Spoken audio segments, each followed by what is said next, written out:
চলে এলাম পুরো দুনিয়া কাঁপানো মুভি পুষ্পা দ্য রাইজের এক্সপ্লেনেশন নিয়ে। এক সামান্য মজদুর কিভাবে নিজের সাহস আর বুদ্ধি দিয়ে হয়ে ওঠে বিরাট এক গ্যাংস্টার, তার গল্প দিয়ে সাজানো মুভি পুষ্পা। না, আর কোনো ইন্ট্রো না দিই, কারণ পুরো মুভিটায় জাস্ট আগুন। তো চলো আর প্যাচাল না বাড়িয়ে শুরু করা যাক আজকের মুভি এক্সপ্লেনেশন।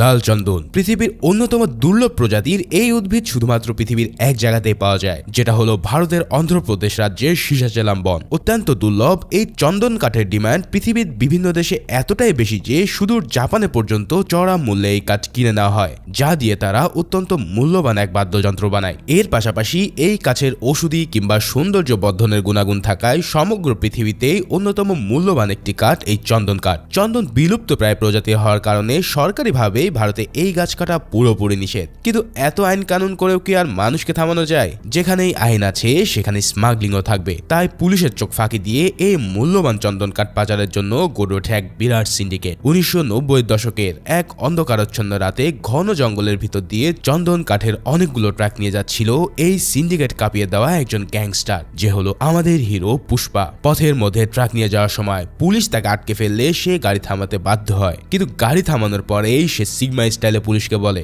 এত ঝামেলা করে কি লাভ, 10,000 মামলাটা চলুন সেট করা যাক। কিন্তু পুলিশ কনস্টেবল তার কথায় কান না তুলে সোজা তার কলার চেপে ধরে। তারপরে সেই কনস্টেবল আর নিজের জায়গায় 1 সেকেন্ডও দাঁড়িয়ে থাকতে পারে না, কারণ পুষ্পার হাতে বেদম মার খেয়ে সে সোজা মাটিতে লুটিয়ে পড়ে। এরপরেই একের পর এক কনস্টেবল এসে পুষ্পার উপরে হামলে পড়ে, কিন্তু কেউই কোনো সুবিধাই করতে পারে না। প্রতিবার একজন করে পুলিশ মার খেতে থাকে আর পুষ্পা তার টাকার প্রস্তাবটাও 10,000 করে বাড়াতে থাকে। শেষে পুলিশ অফিসার এসে সরাসরি তার মাথায় রিভলভার তাক করলে পুষ্পা টাকার অঙ্ক সোজা 1 লাখে নিয়ে যায়। কিন্তু তবুও পুলিশ তাকে গাড়িতে তুলে নিয়ে থানার উদ্দেশ্যে রওনা দিলে পুষ্পা এবার বলে, আমি কি শুধু 1 লাখ টাকা দেওয়ার কথা বলেছি? আমি বলেছি সবাইকে 1 লাখ টাকা করে দেওয়ার কথা। এই কথা শুনে সাথে সাথে কড়া ব্রেকে পুলিশের সব গাড়ি থেমে যায়। পুষ্পা ভালো করেই জানতো যে তখনকার দিনের বেশিরভাগ ভারতীয় পুলিশ ছিল এক প্রকার টাকার কুকুর, তাদের কাছে টাকা ছাড়া আর কিছু কথাই হতো না। তাই পুষ্পার এমন লোভনীয় অফার পাওয়ার পর কেউই তার এই সুযোগ হাত ছাড়া করতে না পেরে অবশেষে পুষ্পাকে সসম্মানে ছেড়ে দিতে বাধ্য হয়। পুলিশ যাওয়ার সময় তার নাম জিজ্ঞেস করলে পুষ্পা পুরাই স্যাভেজ ভঙ্গিতে বলতে থাকে, আমার নাম হলো পুষ্পা, আর তোমাদের পক্ষে আমাদের নাম মনে না রাখাটাই ভালো হবে। এখন আমাদের এই স্যাভেজ হিরো কিন্তু শুরু থেকে এই অবস্থায় ছিল না। কিভাবে পুষ্পা একেবারে জিরো থেকে আজকের এই পুষ্পা হয়ে উঠেছে তা আমরা শুনতে পাই পুষ্পার একান্ত ডান হাত কেশবের মুখে। আজ থেকে কয়েক বছর আগে পুষ্পা ছিল একজন সাধারণ কাঠ মিলে কাজ করা শ্রমিক, কিন্তু স্ট্যাটাস আর যাই হোক সব সময় তার মধ্যে সেই স্যাভেজ ভাবটাই শুরু থেকে ছিল। তাই তো একদিন মিলের মালিক যখন তার সামনে দিয়ে মিলে ঢুকছিল তখন সে পায়ের উপর পা তুলে বসেছিল। এই কাণ্ড দেখে মালিকের কথায় ম্যানেজার এসে পুষ্পাকে জবাবদিহি করলে পুষ্পা জবাব দেয় যে আমি এই কারখানায় কেবল শ্রম দেওয়ার কাজ করি, ইজ্জত দেওয়ার না। মানে এই পুষ্পা যে কি লেভেলের সিগমা ছিল তা একবার চিন্তাই করো। যাই হোক ম্যানেজার তাকে তবুও চেঞ্জ হতে বললে সে সোজাসুজি চাকরি ছেড়ে দেয়। যখন নিজের ভাগের মজদুরি নিয়ে পুষ্পা হেঁটে যাচ্ছিল তখন এই সিগমা স্টাইল দেখে ম্যানেজারের মুখ থেকে বেরিয়ে আসে একটা ভবিষ্যৎবাণী। ম্যানেজার বলে ওঠে, হয় এই ছেলেটা একদিন সবকিছু বরবাদ করে দেবে, না হয় পুরো পৃথিবীর রাজ করবে। ম্যানেজারের এই কথাটা পরবর্তীতে কিভাবে ফলে গিয়েছিল সেটা আমরা ধীরে ধীরে জানতে পারবো। এই ঘটনা যখন ঘটেছিল তখন পাশে দাঁড়িয়ে সবকিছু দেখছিল পুষ্পার মতোই আরেকজন সাধারণ শ্রমিক কেশব। আর পুষ্পার এই কথা যেন তার বুকে কাঁপন ধরে দিয়েছিল, আর পুষ্পা কথার মাধ্যমে তার মন জয় করে নিয়েছিল। তাই কেশবও নিজের চাকরি ছেড়ে দিয়ে পুষ্পার পিছনে পিছনে চলতে শুরু করে। এরপর কেশব পুষ্পার বাড়িতে গিয়ে দেখতে পায় পুষ্পার মা ছিল একজন সামান্য গোহালা। পুষ্পা মিলের চাকরি ছেড়ে দিয়ে বাড়িতে এসে দেখতে পায় যে তার মা পার্বতীর পুরাতন পাওনাদার রেড্ডি এসে তার মায়ের সাথে প্রচন্ড দুর্ব্যবহার করে টাকা চাইছে। এর উপর সে পুষ্পার চাকরি ছেড়ে দেওয়ার খবরটাও পার্বতীকে জানিয়ে হুমকি দেয় যে পরের দিনের মধ্যে টাকা পরিশোধ না করলে সে পুরো গ্রামের সামনে পার্বতীকে হেনস্থা করবে। পুষ্পা তখনকার মতোই এই রেড্ডিকে তেমন কিছুই বলে না, কিন্তু পরের দিন সে ঠিকই রেড্ডির সব টাকা ফেরত দেয়। আর এরপর সে রেড্ডিকে মারতে মারতে তাকে দিয়ে সেই সমস্ত লোককে টাকা পরিশোধের খবর শোনায় যাদের সামনে রেড্ডি গতকাল পুষ্পার মাকে অপমান করেছিল। মানে চিন্তা করো এই পুষ্পা কি লেভেলের এক্সট্রিম জেদি ছিল। যাই হোক সেদিন পুষ্পা গ্রামের মেইন রোডের ধারে বসে থাকার সময় দেখতে পায় যে কিছু লোক গাড়িতে করে মজদুর ভাড়া করে নিয়ে যাচ্ছে। এখানে একটা কাজের মজুরি ছিল মাত্র 100 রুপি, কিন্তু অন্য আর একটা গাড়িতে গেলে মজুরি পাওয়া যাবে পুরো 1000, কিন্তু 1000 টাকার কাজেও রিস্ক আছে, কেননা দাম বেশি মানে সেই কাজ বেআইনি, আর তাতে পুলিশের হাতে ধরা পড়ার সম্ভাবনাও অনেক বেশি। কিন্তু আমাদের ঘাড়তারা পুষ্পা সেই বেআইনি কাজটাকেই বেছে নিলে তার পিছু পিছু কেশবও সেই গাড়িতে উঠে পড়ে। এবার তাদেরকে সেই লাল চন্দনের ঘন বনের মধ্যে নিয়ে যাওয়া হয়। এর মানে এরা যে লাল চন্দন গাছ কাটতে যাচ্ছে সেটা তো তোমরা বুঝতেই পারছো। নির্দিষ্ট নিয়ম অনুসারে পূজা পাঠ করার পর সবাই মিলে চন্দন গাছ কাটতে শুরু করে, কিন্তু কিছুক্ষণ পরেই পুলিশ এসে পড়লে সবাই ভয়ে পালানো শুরু করতে চায়, কেননা সেই অঞ্চলের পুলিশ ডিএসপি গোবিন্দ ছিল স্মাগলারদের জম, যার হাত ফসকে একটা চন্দনের কাছেও যেতে পারত না। পুলিশ আসার পরে সবাই যখন পালাতে শুরু করে তখন পুষ্পা সবাইকে বলে, কি আমরা কিভাবে খালি হাতে পালানোর জন্য এখানে এসেছি। এরপর সে সবাইকে একটা আইডিয়ার কথা জানালে তার কথা মতো সবাই থেকে যায়। কিছুক্ষণের মধ্যে পুলিশ সেখানে এসে দেখতে পায় যে সেই জায়গায় চন্দনের লাকড়ির কোনো চিহ্নই নেই। শ্রমিকরাও পুলিশের কাছে দাবি করে যে তারা এখানে কেবল ছাগল চড়াতে এসেছে, কিন্তু পুষ্পা তো আর তার স্বভাব ছাড়তে পারে না, তাই সে এই অবস্থাতেও পুলিশের সামনে বসে কুড়াল ধার দিচ্ছিল। যখন গোবিন্দ পুষ্পাকে কুড়াল আনার কথা জিজ্ঞেস করে তখন পুষ্পা বলে, এই কুড়াল হলো বাঘের জন্য, কারণ ছাগল শিকার করতে গেলে বাঘ চলে আসতে পারে। পুষ্পার এই চিৎকারি শুনে গোবিন্দ খেপে গেলে পুষ্পা তাকে বলে, তোমাদেরকে সম্মান করি বলেই তোমরা আসার আগেই কাঠ লুকিয়ে ফেলেছি, না হয় তোমাদের নাকের সামনে দিয়ে আমি সব নিয়ে যেতাম। এই কথা শোনার পর গোবিন্দ আরো খেপে গিয়ে পুষ্পার দিকে রিভলভার তাক করে। তখন পুষ্পার আশেপাশে সব মজদুররাও কুড়াল নিয়ে এক মারমুখীর অবস্থান নেয়। এই বেগতিক অবস্থা দেখে পুলিশ কনস্টেবল ডিএসপি গোবিন্দকে বুঝিয়ে সুঝিয়ে সেখান থেকে নিয়ে যায়। এরপরে আমরা দেখতে পাই যে পুষ্পা কাঠগুলোকে লুকানোর জন্য এক মারাত্মক টেকনিক ব্যবহার করেছিল। সে ঘন লতাপাতা আর রশির মাধ্যমে কাঠগুলোকে গাছের শাখায় এমন ভাবে লুকিয়ে রেখেছিল যাতে কারো নজরে আসে না। ভাইরে ভাই, এই পুষ্পা যে স্যাভেজ হওয়ার পাশাপাশি খুব চালু খেলুড়ে সেটা তো তোমরা বুঝতেই পারছো। যাই হোক, পুলিশ চলে যাওয়ার পরে সবাই মিলে কাঠগুলোকে গাড়িতে লোড করা শুরু করে। এদিকে পুষ্পার একনিষ্ঠ ভক্ত হয়ে ওঠা কেশবও পুষ্পার কাছে গিয়ে বলে, বস আমি আপনার বিগ ফ্যান, তাই আজ থেকে আমাকে আপনার সাথে অ্যাসিস্ট্যান্ট হিসেবে রাখেন। কারণ কেশবের বিশ্বাস ছিল যে পুষ্পার সাথে থাকলে একদিন সেও নিজেও রাজার হালে থাকতে পারবে। তাই পুষ্পার জন্য যখন কেশব মজুরি আনতে যায় তখন হুট করে সবাই দেখে ডিএসপি গোবিন্দ এবার বিরাট ফোর্স নিয়ে সেখানে এসে পড়েছে। পুষ্পা ডিএসপি কে দেখতে পেয়ে পাথর নিক্ষেপ করা শুরু করে দেয়। তার দেখা দেখি সবাই পাথর মারা শুরু করলে গোবিন্দ একটা ফাঁকা গুলি করে, আর গুলির আওয়াজের সাথে সাথে এবার সব শ্রমিকের হাওয়া বের হয়ে গিয়ে তারা পালাতে শুরু করে। কিন্তু পুষ্পা এভাবে পালানোর লোক ছিল না, তার চিন্তা ছিল যে কিভাবে সেই কাঠচন্দনগুলোকে সেফ রাখতে পারবে। তাই সে দ্রুত একটা কাঠ মাটিতে পড়েছিল সেটাকেও ট্রাকে তুলে নিয়ে মারাত্মক এক স্টাইলের ট্রাক চালাতে শুরু করে। যখন পুলিশও তার পিছনে ধাওয়া করতে করতে ভেবে নেয় যে পুষ্পা হয়তো ট্রাক নিয়ে পালিয়ে গেছে, তখন তারা অবাক হয়ে দেখতে পায় তাদের সামনেই মাঝ রাস্তায় দাঁড়িয়ে আছে পুষ্পা। এবার পুষ্পা নিচ থেকে পুলিশের গাড়িতে চড়ে বসে, মানে সে ইচ্ছা করে পুলিশের হাতে ধরা দেয়। পুলিশ স্টেশনে তাকে নিয়ে যাওয়ার পর সব কনস্টেবলরা মিলে তার পিঠে কমপক্ষে 40টা লাঠি ভেঙে ফেলে। কিন্তু এত মার খাওয়ার পরেও পুষ্পার মুখ দিয়ে একটা কথা তো বেরই হয় না, বরং তার মুখে সারাক্ষণ হাসি লেগে থাকে। শেষে গোবিন্দ যখন কিছু করতে না পারে তখন আরেক কনস্টেবল এবার পুষ্পার ইমোশনাল সাইডকে অ্যাটাক করে তাকে দুর্বল করে দেয়। সেই ইমোশনাল সাইডটা ছিল পুষ্পার ছোটবেলা। পুষ্পার পুরো নাম আর টাইটেল জিজ্ঞেস করার পরেই সে নির্বাক হয়ে যায়। আসলে ছোটবেলা থেকেই গ্রামের সবাই পুষ্পাকে একজন অবৈধ সন্তান হিসেবে জেনে এসেছে, কারণ পুষ্পার বাবা মুল্লেটি পরিবারের ভেনকাটারমান মুল্লেটি হলেও পুষ্পার মা আসলে তার বিয়ে করা স্ত্রী ছিল না, বরং তাদের মধ্যে এক ধরনের অবৈধ সম্পর্ক ছিল যেখান থেকে জন্ম নেয় পুষ্পা। এই কারণে পুষ্পার সৎ ভাই মোহন কোনোদিনও তাকে স্বীকৃতি দেয়নি। ছোটবেলা থেকেই কোনোদিনও পুষ্পা নিজের বাবার পরিচয় দেওয়ার সুযোগ পায়নি। তবে পুলিশ কনস্টেবলের এই দুর্বল সাইড অ্যাটাক করার পর পুষ্পা কিছুক্ষণের জন্য নির্বাক হয়ে গেলেও সে নিজেকে সামলে নেয়। ততক্ষণে পুলিশের সাথে যোগাযোগ করে নিয়েছিল চন্দন কাঠের সিন্ডিকেটের মাফিয়ার বসেরা, যারা ছিল 3 ভাই। পুলিশ পুষ্পাকে এই 3 ভাইয়ের সাথে দেখা করাতে নিয়ে যায়। এই 3 ভাইয়ের বায়োডাটা ছিল একদম দেখার মতো। এদের মধ্যে সবচেয়ে ছোট ছিল জলি রেড্ডি, যে পুরোই একজন নেশাখোর আর নারী লোভী গ্যাংস্টার। গ্রামের সব মেয়েরাই তার এই জঘন্য লালসার শিকার হতো এবং প্রতিদিনই তার নতুন নতুন মেয়ের দরকার হতো। অন্যদিকে মেজো ভাই জাগ্গা রেড্ডি ছিল তাদের মধ্যে সবচেয়ে বুদ্ধিমান, তাই এই বিজনেসে সকল হিসাব নিকাশ সহ সব টেকনিক্যাল সাইডগুলো সেই সামলে দিত। আর তাদের বড় ভাই কান্ডা রেড্ডি ছিল এই গ্যাংয়ের বস, যে ছিল সবার মধ্যে সবচেয়ে খতরনাক। রাইভাল গ্যাংয়ের সাথে মারামারি করতে গিয়ে একাই সে 6 জনকে শুইয়ে দেয় এবং সেই মারামারিতে নিজের ডান হাতও সে হারিয়ে ফেলে। আর এরপর থেকেই সে তার এক হাত দিয়েই এই গ্যাং সামলে নেয়। এখন পুষ্পাও এই গ্যাংয়ের হয়ে কিন্তু জঙ্গলে কাঠ কাটতে গিয়েছিল। পুষ্পাকে পুলিশের লোকাল চায়ের দোকানে নিয়ে যাওয়ার পর তার সাথে দেখা করতে আসে জলি এবং জাগ্গা রেড্ডি। সেখানে পুষ্পা তাদের কাছে চন্দন কাঠের ট্রাকটা কোথায় লুকিয়ে আছে সেটা জানানোর বদলে 5 লাখ টাকা দাবি করে। এখন এত বিরাট অঙ্কের টাকা শুনে জলি রেড্ডি সাথে সাথে রেগে যায়, কারণ এই 3 ভাইয়ের মধ্যে তার টেম্পার ছিল সবচেয়ে কম। কিন্তু জাগ্গা ভাবে যেহেতু এত মার খাওয়ার পরেও পুষ্পা পুলিশকে কিছুই জানায়নি, তাহলে তার মধ্যে নিশ্চয়ই একটা কিছু আছে। তাই জাগ্গা পুষ্পার এই প্রস্তাবে রাজি হয়ে যায়। কিন্তু পুষ্পা এবার আরো একটা চাল চেলে বসে। সে জানায় যে ট্রাকের লোকেশন জানিয়ে দিলে তারা কিছুই করতে পারবে না, তাই পুষ্পাকে তাদের সাথে নিয়ে যেতে হবে। এই সব কথা শুনে জাগ্গা রেড্ডি এবার পুষ্পাকে ছাড়ানোর ব্যবস্থা করতে বাধ্য হয়, কেননা চন্দন কাঠের চাইতে তাদের কাছে আর কোনো কিছু গুরুত্বপূর্ণ ছিল না। পুষ্পা ছাড়া পাওয়ার পর জাগ্গা জলিকে নিয়ে সেই কাঠের জায়গায় যায় যেখানে সেই ট্রাকটা লুকিয়ে রেখেছিল।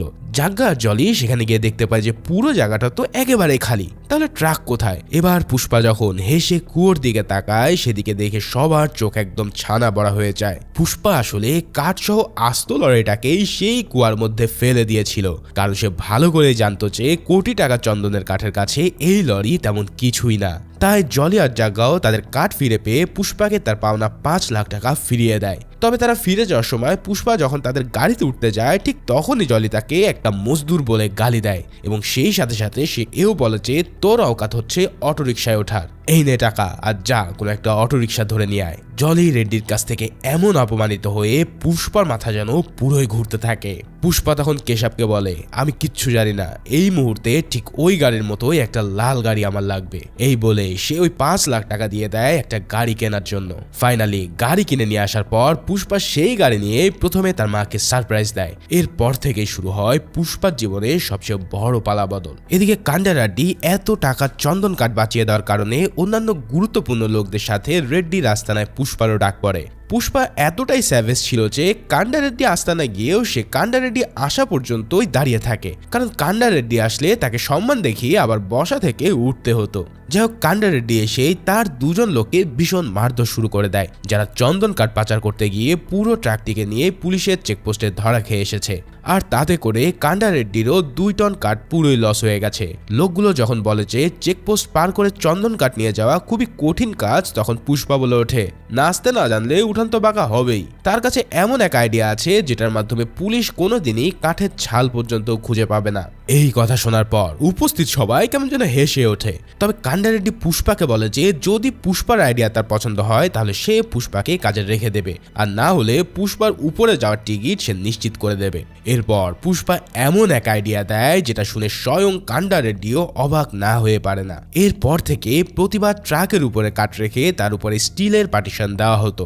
এর উপর স্টিলের ট্যাঙ্কারের মতন স্টিলের ওয়েল্ডিং করে গাড়িটাকে পুরো বানিয়ে ফেলা হতো দুধের ট্যাঙ্কার, আর সেখানেই ঢালা হতো গ্যালনকে গ্যালন দুধ। পুষ্পার এই আইডিয়া এতটাই কাজে এসেছিল যে স্বয়ং ডিএসপি গোবিন্দ এরপর থেকে পুষ্পার এই চালটা ধরতে পারেনি, আর পুষ্পাও খুব সহজে চন্দন ট্রাক নিয়ে বাইরে বেরিয়ে যেত। যখন পুষ্পার এই আইডিয়া এভাবে কাজে লাগানো যায়, তখন কান্ডা রেড্ডি তাকে পার্মানেন্টলি কাজে রেখে দেওয়ার অফার করে। এর জন্য তারা তাকে 5 লাখ টাকা দেওয়ার কথা বললেও পুষ্পার টাকা না নিয়ে গাড়ি প্রতি 4% কমিশন চায়। কিন্তু এই কথা শুনে তো কান্ডা আর জাগ্গা পুরোই তাবদা খেয়ে যায়, কারণ 4% কমিশনে পুষ্পা গাড়ি থেকে মাত্র 4 লাখ টাকা পাবে। তাহলে সে কেন 5 লাখ টাকা ছেড়ে 4 লাখ টাকার পিছনে পড়ে আছে? কিন্তু পুষ্পা এবার কেশবকে বলে যদি সে 5 লাখ টাকা নিত তাহলে সে কর্মচারী থেকে যেত। এখন 4% শেয়ার নেওয়ার মাধ্যমে সে তাদের পার্টনার হয়ে যাচ্ছে।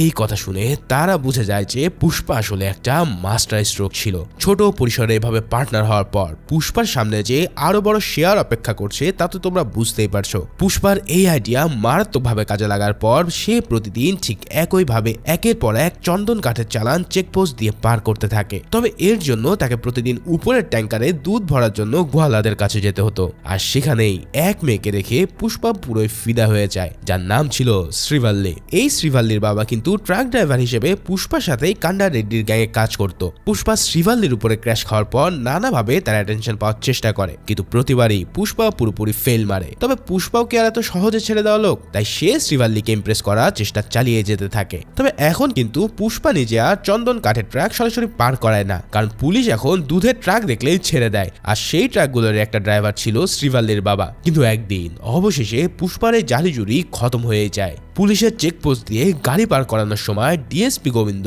হঠাৎ ট্রাক থামিয়ে ট্যাঙ্কারে লাঠির বাড়ি মেরে পরীক্ষা করতে থাকে। সে দেখে যে উপরের দিকে বাড়ি মারলে খুব বেশি জোরে আওয়াজ হয়, কিন্তু নিচের দিকে বাড়ি মারলে আওয়াজ হয় কম। তার মানে নিচে নিশ্চয়ই ভারী কিছু একটা আছে।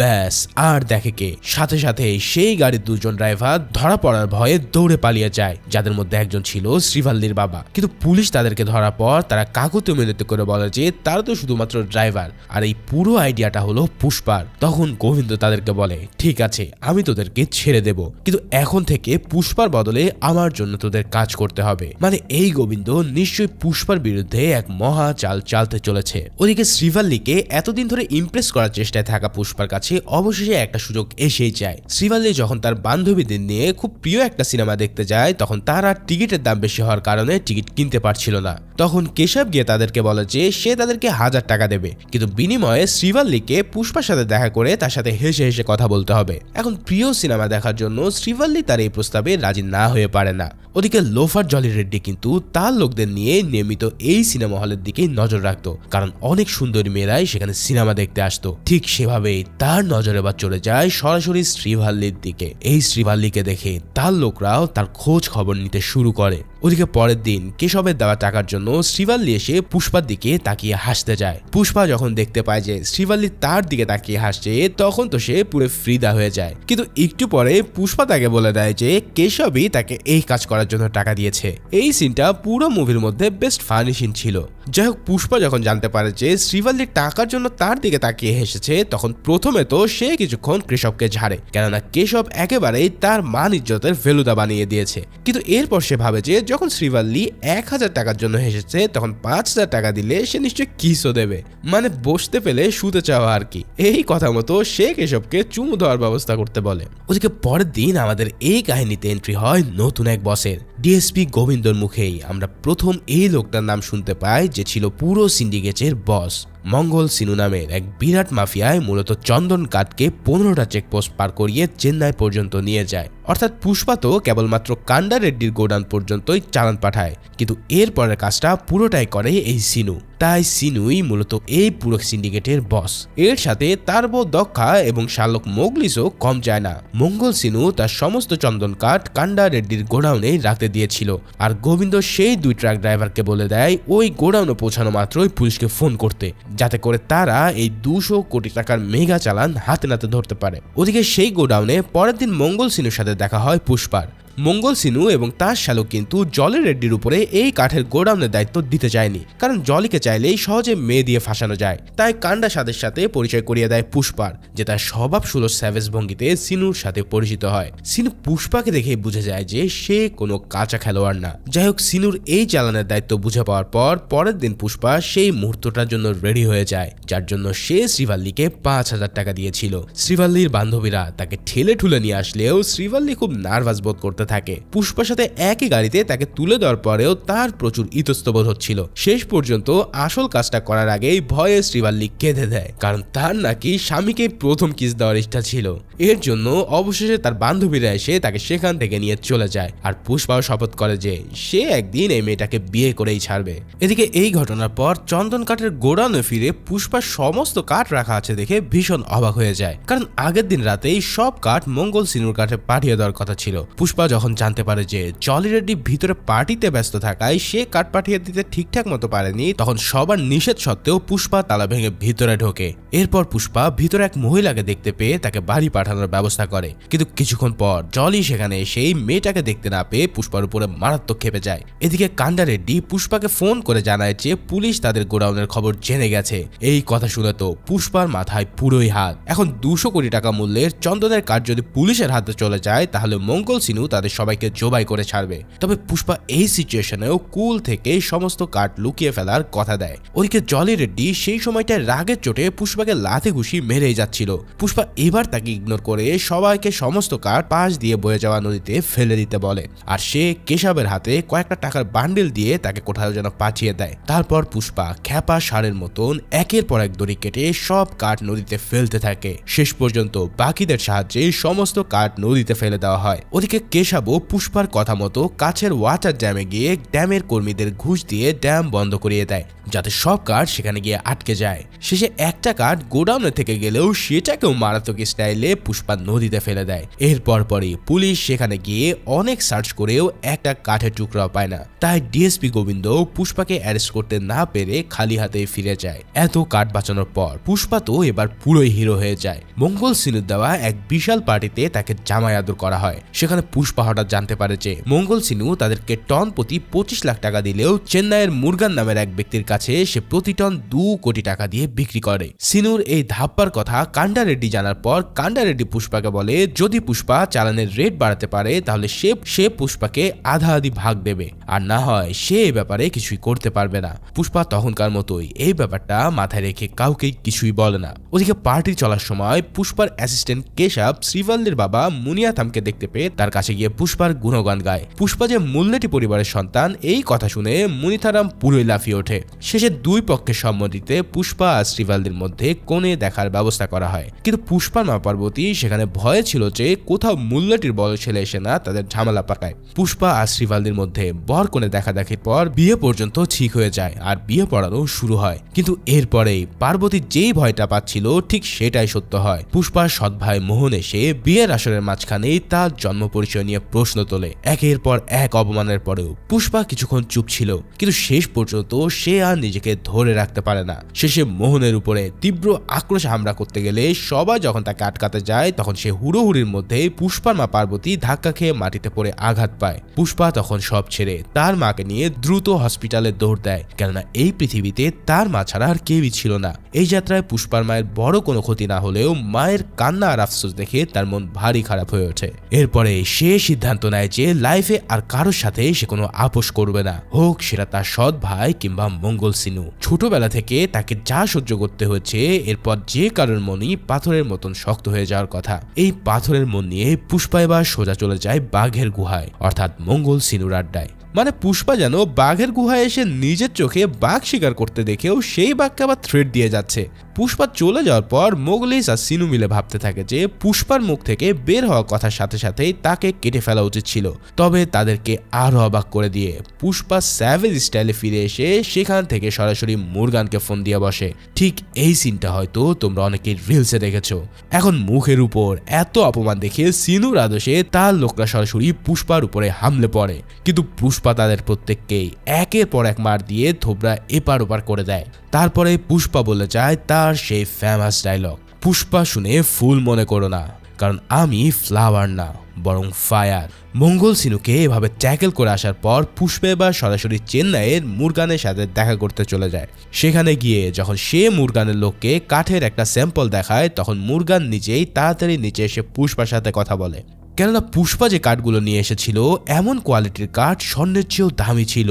পুষ্পা মুরগানকে 10 ট্রাক কাঠ দেখালে মুরগান মঙ্গল সিনুর কথা বলে ডিল ফাইনাল করতে চায়, কিন্তু পুষ্পা তাকে জানায় যে আমি তোমার সাথে সরাসরি ডিল করতে চাই।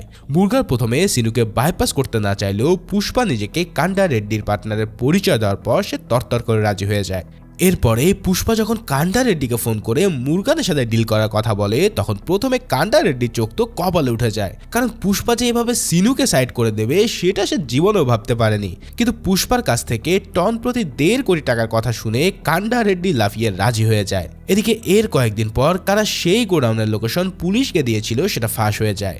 জলি রেড্ডি সেই দুজন ড্রাইভারকে কুকুরের মতন মারতে থাকে, যাদের মধ্যে একজন ছিল শ্রীভাল্লির বাবা মুনিথারাম। মুনিথারামের কাছ থেকে শ্রীভাল্লির বিয়ের ব্যাপারে জানতে পেরে জলির জিহ্বা যেন লিকলিকে ওঠে, কারণ শ্রীভাল্লির উপরে আগেও তার নজর পড়েছিল। তাই সে শ্রীভাল্লিকে এক রাতের জন্য চেয়ে এর বিনিময়ে তাকে ছেড়ে দেওয়ার কথা দেয়। শ্রীভাল্লিকে পরের দিন সকালে জলের কাছে নিয়ে আসা হলে শ্রীভাল্লিকে একটা শাড়ি আর কিছু কসমেটিক দিয়ে রাতের বেলায় সেজে গুজে আসতে বলা হয়। যদি শ্রীভাল্লি নিজের বাবাকে জীবিত দেখতে চায় তাহলে তাকে এই কাজ করতেই হবে। তাই তার পরিবারও বাধ্য হয়ে তাকে জলির জন্য সাজিয়ে রেডি করে। কিন্তু শ্রীভাল্লি সেখান থেকে জলির বাড়িতে না গিয়ে সোজা পুষ্পার কাছে চলে যায়। শ্রীভাল্লি পুষ্পাকে এই ব্যাপারে জানালেও পুষ্পার যেন কোনো মায়াই হয় না। তখন শ্রীভাল্লি জানায় যে সে আসলেই পুষ্পাকে ভালোবেসে ফেলেছে, তাই সে নিজের স্বামীকে প্রথম কিস দেওয়ার কথা বলে ইশারা ইঙ্গিতে আসলে পুষ্পাকে বিয়ে করার প্রস্তাব আনতে বলেছিল, কিন্তু পুষ্পা সেটা আগে বোঝেনি। শ্রীভাল্লি পুষ্পাকে অনুরোধ করে যেন পুষ্পা তার সাথে একটা রাত অতিবাহিত করে, কেননা প্রথম রাতটা জলির আগে শ্রীভাল্লি যাকে মনে মনে স্বামী ভেবেছে তাকেই দিতে চায়। এই কথা শোনার পর পুষ্পা আর নিজেকে ধরে রাখতে পারে না। শ্রীভাল্লি যখন তাকে এতই ভালোবাসে তখন পুষ্পার মনেও সত্যিকারের ভালোবাসার জন্ম নেয়। পুষ্পা কথা দেয় যে সে শ্রীভাল্লির গায়ে একটা ফুলের টোকাও লাগতে দেবে না। তারপরে পুষ্পা শ্রীভাল্লিকে নিয়ে সোজা জলি রেড্ডির আস্তানায় চলে যায়। প্রথমে তো জলি ভাবে যে পুষ্পাই বুঝি শ্রীভাল্লিকে ধরে নিয়ে এসেছে, কিন্তু এরপরে পুষ্পা শুরু করে এক রাম ধোলায়। জলি তার সর্বোচ্চটা দিয়ে পুষ্পাকে আটকানোর চেষ্টা করে, এমনকি গুলি চালানোর চেষ্টা করতে থাকে, কিন্তু পুষ্পা তাতে আরো ক্ষেপে গিয়ে জলিকে তো মারে, বরং তার উপর তার সমস্ত হাত পা একদম গড়িয়ে দেয়। শেষে প্যারালাইজ জলিকে সে বলে, এতদিন ধরে তুই যা করে এসেছিস সেটাকে পুরুষত্ব বলে না। যদি তোর সাহস থাকে তাহলে তোর ভাই রেড্ডির কাছে গিয়ে কান্দাকাটি না করে আমার উপরে প্রতিশোধ নিতে আসিস। জলিও প্রচন্ড আক্রোশে জবাব দেয় যে সে কান্ডা রেড্ডিকে এই ব্যাপারে কিছুই বলবে না, বরং সে নিজে পুষ্পাকে দেখে নেবে। এভাবে জলিকে মেরে ছাতু বানানোর পর পুষ্পা আর কেশব মিলে শ্রীভাল্লি এবং তার বাবাকে বাড়িতে পৌঁছে দিয়ে আসে। বিদায় দেওয়ার সময় এবার পুষ্পা শ্রীভাল্লির কাছ থেকে সেই জিনিসটা পায় যেটা সে আগেও টাকা দিয়ে কিনতে পারেনি। আসলে ভালোবাসা কখনো টাকা দিয়ে কেনা যায় না। এদিকে জলি রেড্ডি এভাবে কুত্তা মার খাওয়ার পর কান্ডা রেড্ডি তাকে হসপিটালে দেখতে যায়, কিন্তু জলি তার ভাইয়ের কাছে কোনো কিছুই বলে না যে কে তাকে মেরেছে, কারণ সে পুষ্পাকে নিজ হাতে জবাই করতে চায়। নিজের ভাইয়ের এই অবস্থা দেখে মাথায় রক্ত চড়ে ওঠা কান্ডা সেই গোডাউনের কেয়ারটেকারকে পেটে ছুরি বসিয়ে দিয়ে সেখান থেকে চলে যায়। কান্ডা যখন হসপিটাল থেকে আসছিল সেই সময়টায় পুষ্পা কেশবকে নিয়ে টাকা গোনায় ব্যস্ত ছিল। এই অবস্থাতে কেশব পুষ্পার সাথে কথা বলা বলি করছিল যে যদি জলি কান্ডা রেড্ডিকে সব বলে দেয় তাহলে পুষ্পার কি হবে। তাদের কথাবার্তার মাঝখানে কান্ডা রেড্ডি এসে সেই ঘরে ঢোকে। কান্ডা পুষ্পাকে মুরগানের পাঠানো টাকা আনতে যাওয়ার কথা বলে বেরিয়ে যায়। কান্ডা রেড্ডি চলে যাওয়ার পরে কেশব তো খুবই ভয় পেয়ে যায়। কোথাও দরজার বাইরে থেকে কান্ডা রেড্ডি তাদের কথা শুনে ফেলেনি তো, সেটা টেস্ট করার জন্য সে দরজা বন্ধ করে পুষ্পাকে ভিতর থেকে একটা কথা বলতে বলে, কিন্তু পুষ্পা আসলে কিছুই বলেনি। মানে পুষ্পা এই ব্যাপারে পুরো ড্যাম কেয়ার ভাব নিয়ে বসে আছে। কথা মোতাবেক পুষ্পাকে নিয়ে কান্ডা রেড্ডি এবং জাগ্গা রেড্ডি এক স্বর্ণের দোকান থেকে মুরগানের টাকা আনতে যায়। সেখানে পুষ্পাকে তার শ্রীভাল্লির জন্য স্বর্ণ চেন কিনতে দেখা যায়। পুষ্পা টাকা নিয়ে এসে গাড়িতে উঠলে কান্ডার নতুন গোডাউনের দিকে গাড়ি চালাতে বলে।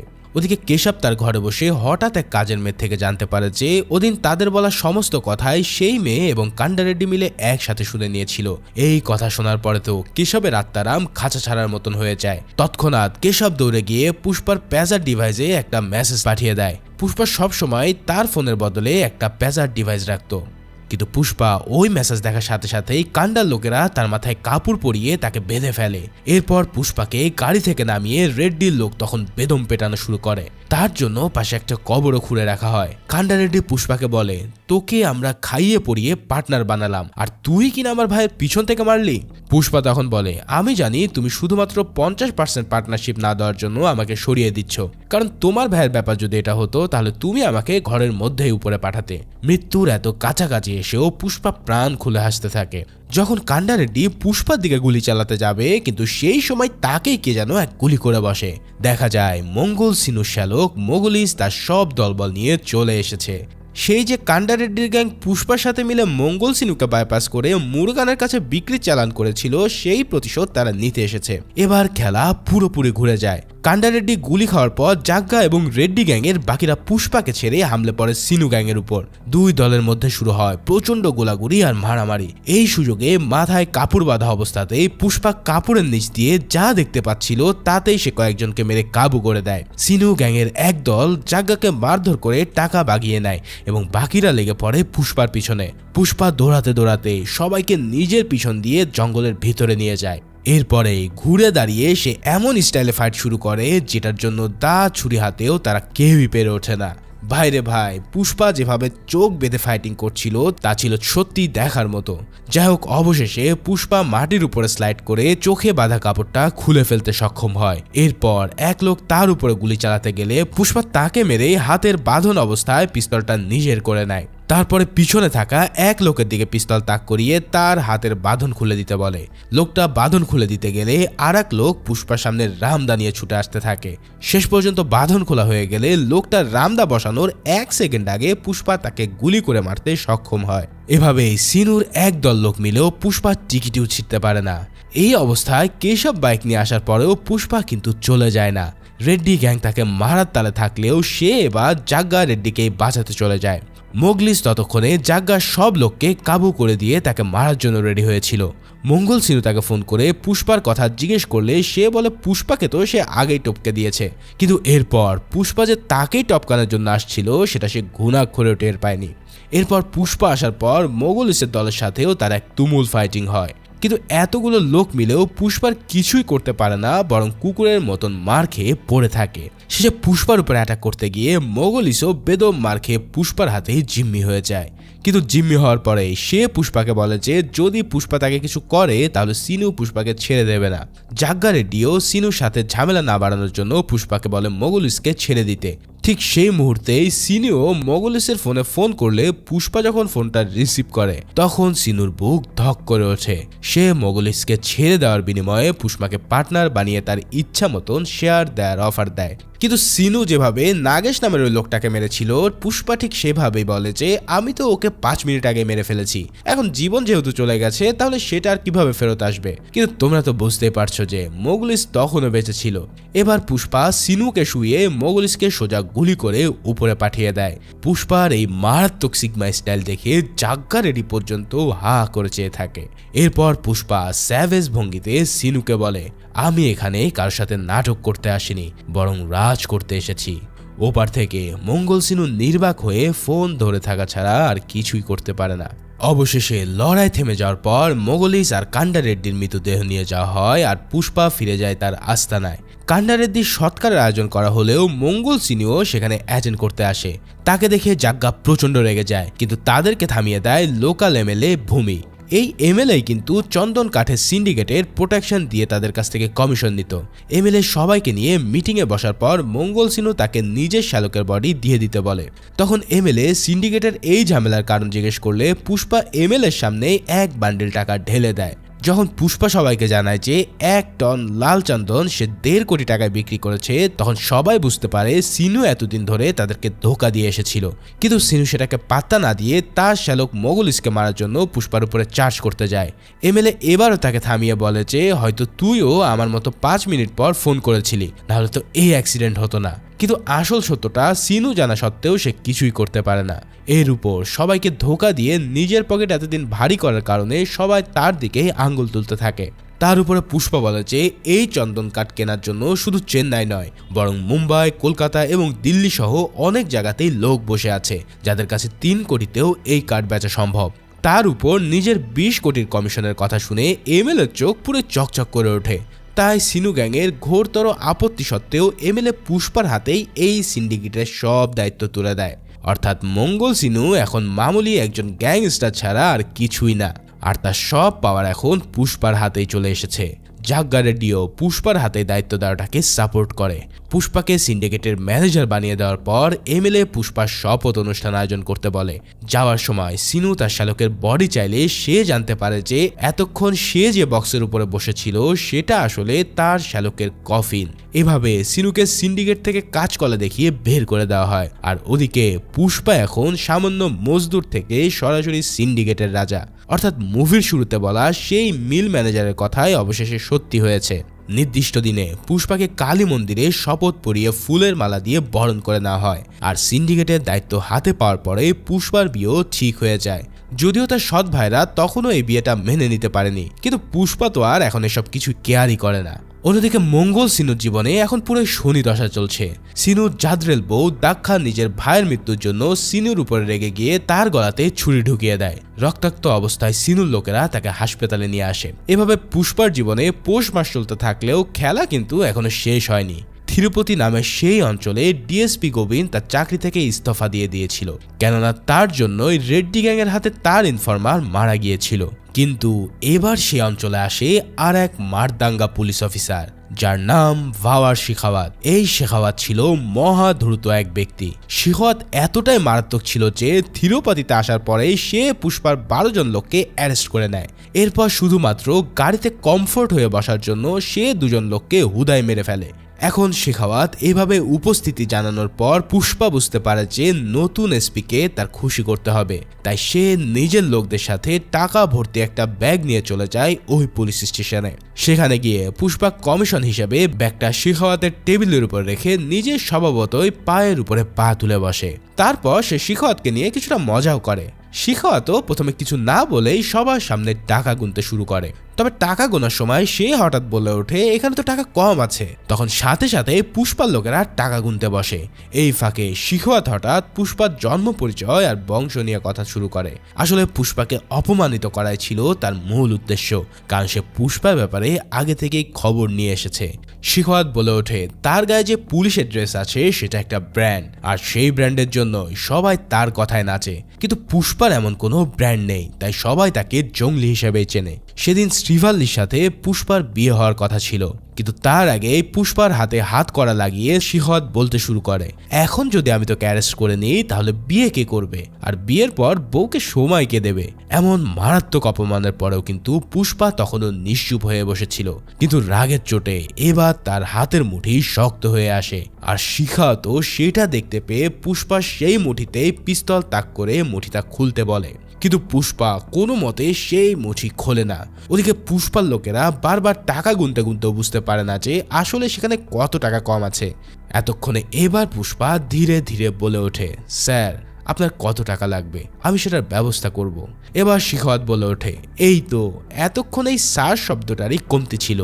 তারপর শেখাওয়াত টাকার ব্যাগটা নিজের কাছে নিয়ে গিয়ে বলে এরপর থেকে যতবারই কেউ তাকে কমিশন দিতে আসবে প্রতিবারই তাকে স্যার ডাকতে হবে, আর টাকার পরিমাণটাও শেখাওয়াত নিজেই ঠিক করবে।